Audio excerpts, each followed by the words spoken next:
कश्मीर में धारा 370 जो न केवल देश के अंदर अलगाववाद और आतंकवाद का कारण थी, अपितु जम्मू कश्मीर के विकास में भी बाधक थी। उस धारा 370 को हटाने के उपरांत जम्मू कश्मीर के कुछ नेताओं ने जो एक समझौता, आपसी समझौता किया था, एक गुपकार कन्वेंशन कहलाता है, और इस पर हस्ताक्षर करने वाले जो लोग हैं उनमें वहां के क्षेत्रीय दलों के साथ ही कांग्रेस पार्टी के भी नेता हैं। हम सब जानते हैं कि पूर्व गृह मंत्री और पूर्व वित्त मंत्री पी चिदंबरम जम्मू कश्मीर से धारा 370 की बहाली की बात बार बार करते हैं। कांग्रेस पार्टी के वरिष्ठ नेता श्री गुलाम नबी आजाद 370 की बहाली की बात करते हैं। गुपकार समझौते के बारे में जो मीटिंगें श्रीनगर के अंदर अलग अलग समय में हुई हैं,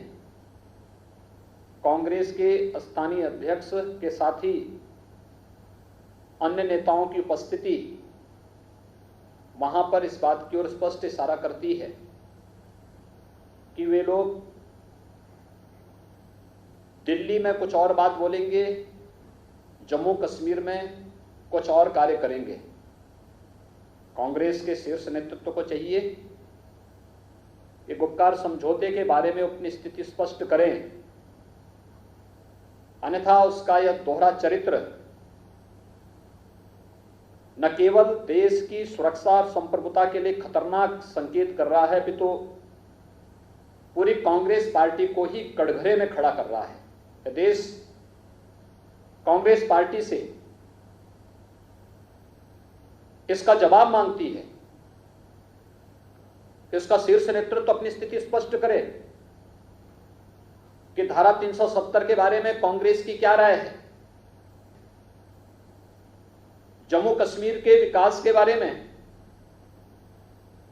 जो कार्य अब प्रारंभ हुआ है।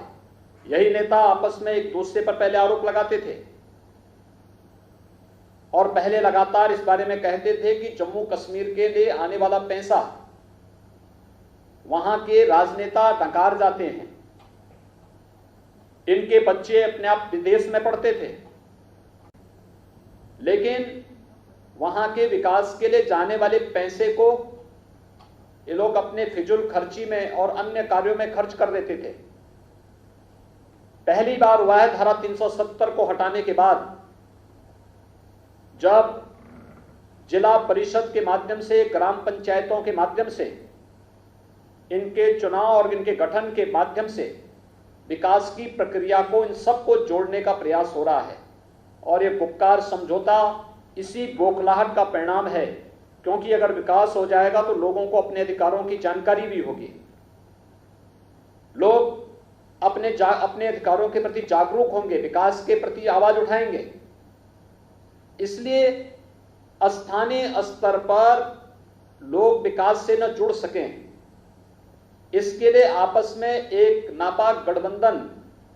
जम्मू कश्मीर के अंदर बना करके गुपकार समझौते के माध्यम से